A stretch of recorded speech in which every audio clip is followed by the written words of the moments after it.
Here we go, Jack. It's a nice, easy week for us this week because we get a week off. We're really lucky that episode 3 of the podcast was filmed as a one-hour with Davy Russell. It was so interesting. We got so much out of it. We've decided to break it up into 2 episodes. So, week off for you, mate. Yeah, absolute touch. It was brilliant, though, wasn't it? We had him on last week. We spoke to Dave about how he's coping in lockdown. 5 kids he's got. I mean, it's absolutely bonkers. But we get to sort of pick his brains now on horse racing. We're going to chat Cheltenham. We're going to chat what might have been with Tiger Roll at the Grand National this year. And we've got our old mate Crossey as well. Yeah, I think the first episode was very much a bit of banter between Crossey and Davey and us. But this week really with the one for the racing fans. So hopefully they'll enjoy it. Let's do it. Let's do it. Not bad, Crossey. How are you? Davey, how are you, mate? Pretty good, Jack. Yep. Good, man. So Jack's our resident horse racing enthusiast. He reads the Racing Post on a regular basis. He gives out little tips at Cheltenham Festival, nap of the day, and everything. He thinks he's got the vibe on the horse racing side. So he just you know, Davey, one of those lads that think they have the game sussed, they know it all, and absolutely knows Jack. That's Jack Bates. That's far more accurate, Crossy. That's far more accurate. I don't think I know. It's easy when you're dealing with people like Cal who know nothing. It's easy to sound like an expert. That's the difference. Talking to you guys, I feel that way when I'm talking to English guys about hurling and football. They say whatever they want. They don't know the answer. So. No. How do you look back on your Cheltenham this year? You 3 winners. And do you look back on it as a good week? Yeah, it was a good week. It needed to be a good week. I had some great rides going in there. I would love to have ridden the winner on the first day. I got close on Abracadabras. Yeah. I don't know what way to take that race, whether it was wrong or not. I think that was a 50-50 one. I got there way too soon, unplanned. The horse fell at the second last. That was just the way it happened. And I took the chance of just sitting, saving energy to get me up to the top of the hill. And whether if I landed at the back of the second last and started rowing away, I still think Nico would have beat me. I just think I feel I don't. I'm quite critical of myself, but I feel I've done the right thing that day. It was a 50-50 call. You look back, Davey. I think in a year's time, you'll see what the winner has gone on to do, and you'll think, I was beat by some machine there. I think. Yeah, I'd have to agree. I just look back at the race after, and he got badly hampered. He got worse hampered than I did at the second last.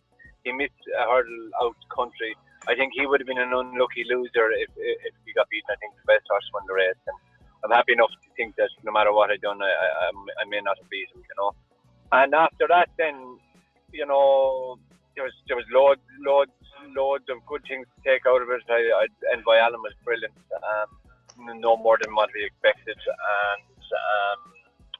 and the horse in the last race was fantastic. It was marvellous training performance by Gordon.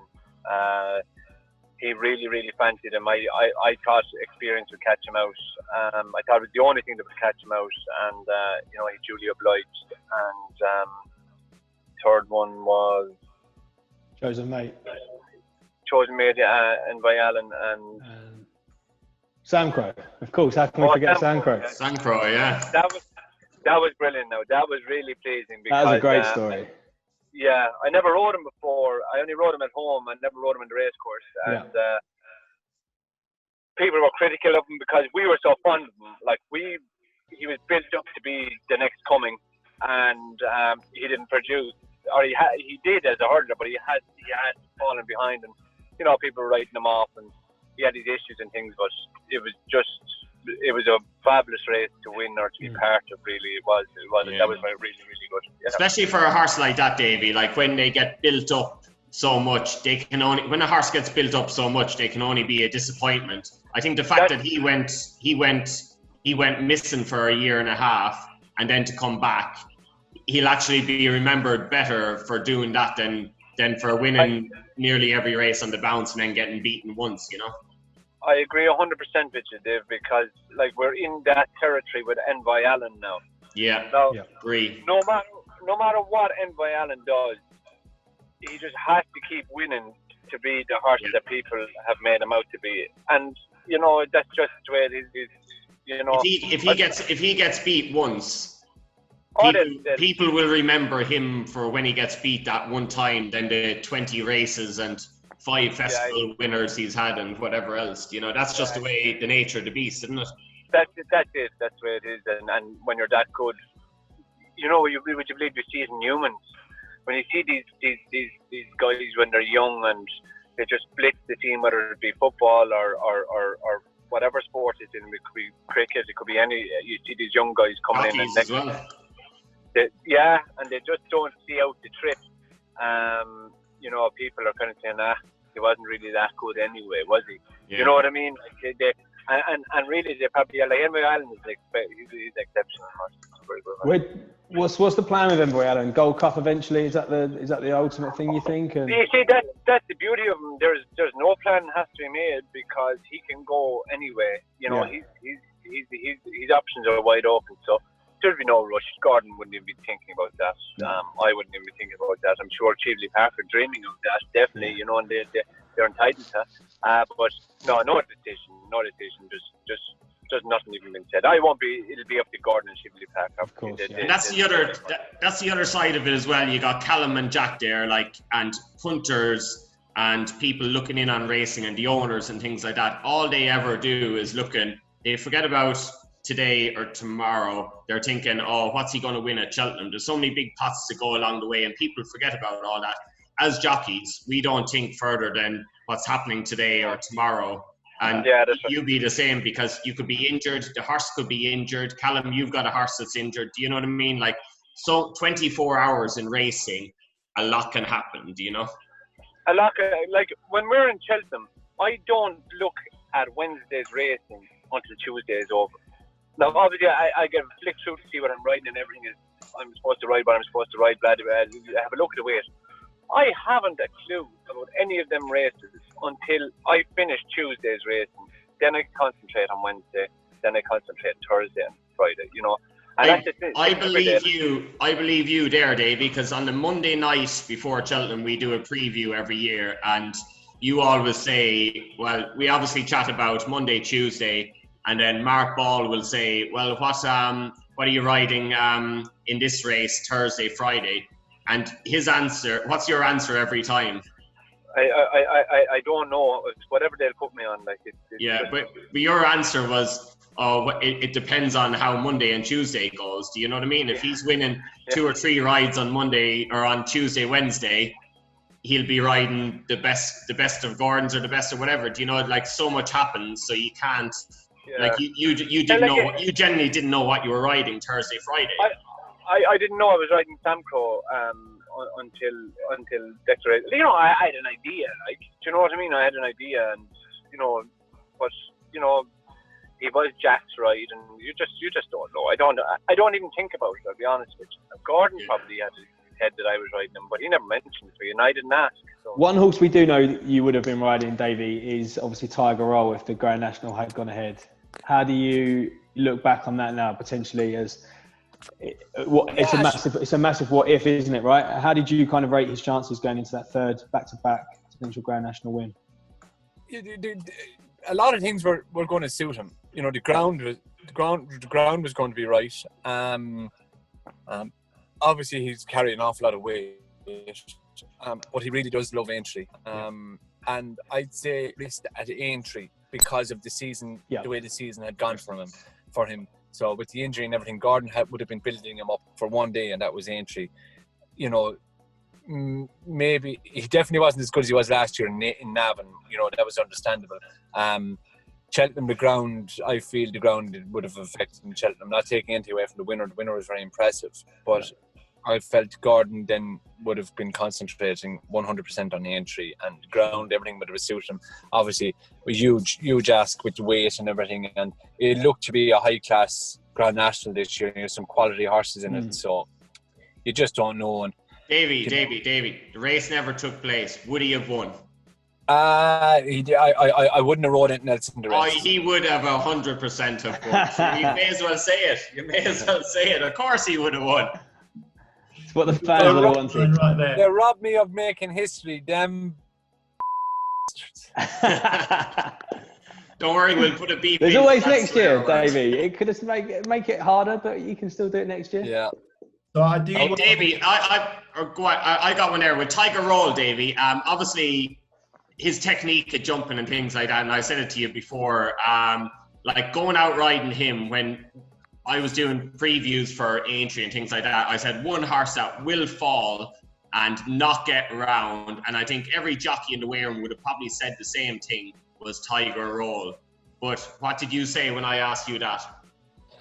Yeah, like he's a devil. No, he's not nice to watch, but he and at times he doesn't feel great on his back, but most of the time he actually doesn't. He looks an awful lot worse than he feels.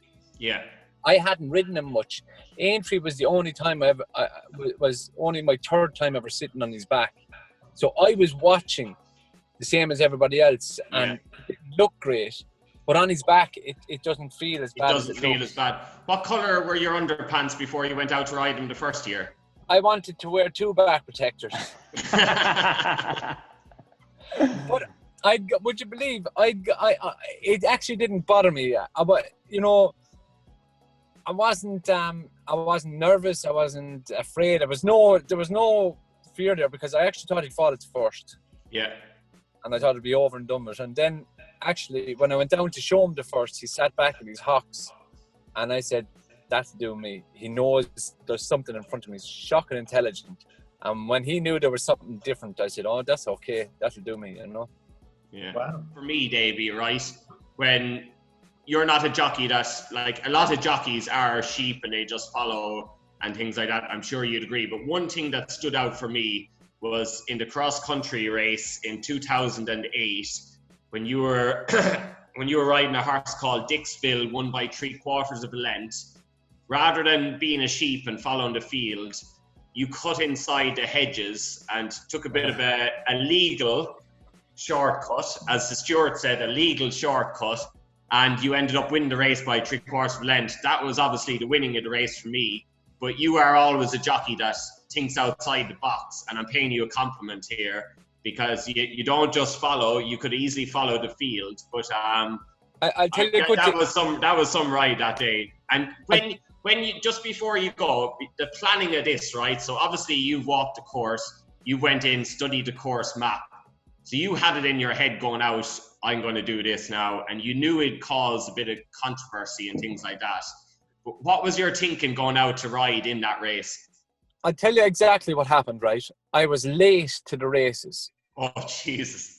And there's me thinking you're a genius. No. I was late to the races, and I have to walk the cross-country race. I'd ridden in it loads of times. I knew the track, but I had to walk it. Just irrelevant, because if you go wrong, you're going to get suspended and you look like a fool. So what I'd done was I got a lend of a buggy off the race course to drive around it rather than walk it. But I was still going to every obstacle, working my lines in my head where I needed it to be at a certain point, inside or outside or middle of the fence. And for some reason, when I came around on the buggy, I was standing up, and I was up higher than I normally be, obviously, if I was just standing on the ground. So I was standing up, and it just clicked to me that I can go straight down here, and the hedges would take you around that way, but I was saying I can go straight down here. So I covered all bases. I went down and checked the C markers and the H markers to make sure that I hadn't left the race course, the actual race course legally. And so then I said, will I or won't I do it? It's a little bit cheeky, and I was saying, do it for the crack. Just as we went out, there's a meeting. They have a meeting to talk to us through the cross country race, and you know everything is spoken about. And just as we were going out, I confirmed with the clerk of the course that the hedges are only what way a guideline. Yeah, the hedges are only guidelines. They're not actually markers. And I asked the clerk of course, is that correct? And he said, yes, that is correct. They're only guidelines. If you duck inside one, you can come back out and join the race course. And I said, grand. So you wouldn't believe now. I don't know whether he'll confirm it or not. I hope he does. But when we were heading to the point that I knew I was going straight down and they were going left, I shouted at Chalk Thornton. And I said to Chalk, hey, follow me for the crack. just so you wouldn't go down on your own. No, I didn't care. I was going anyway. I didn't care. I was going there anyway. And Chalk said, no, I can't. He says, I don't have the bottle. He says, don't have the bottle. No, I can't. I'm going to see. So he went off around with the rest of them, and that was grand. So I won it anyway, and I was laughing. I knew I won it because John Thomas actually pulled up alongside me, and someone says, you're going to lose the race. And John Thomas turned to him and he says, don't be stupid. He says, he's not going to lose the race. He done nothing wrong. Because they obviously saw the lads in the race could see what I was doing from the corner of their eye. So as I'm walking down to the end of the shoot, I know I'm grand. I'm everybody in the race course is booing me, and I know I'm perfect. So I'm smiling away to myself. And the first fella I meet is Paul Nolan, the trainer, and he says, "They're gone mental." He says, "Michael O'Leary is after breaking the television with his phone." And I said, but he had Michael on the phone. He was holding it away from his ear. I said, you tell Michael we're not in doubt. There's no doubt here. He says, I done nothing wrong. And Paul Nolan turns, the man's a genius, he says. He says he's done nothing wrong. They can't take it. I don't know. I have to go. He says, I have to go. And, a bit of ingenious riding go down in the weigh room. Did you have a jockey? Oh, no, all the other jockeys were no problem. John Thomas, patted me on the back for, fair play to you. You've got a jockey who's tighter than Crossey, but smarter than Crossey, better crack than Crossey. Jack, we're sponsoring the wrong jockey. We are, mate. Let's call it a day. Call it a day with him. And I could do with the money more than Crossey. You have 5 kids, and if you don't tie a knot in the end of the fella, you'll have 6 on the way. Yeah, especially after lockdown.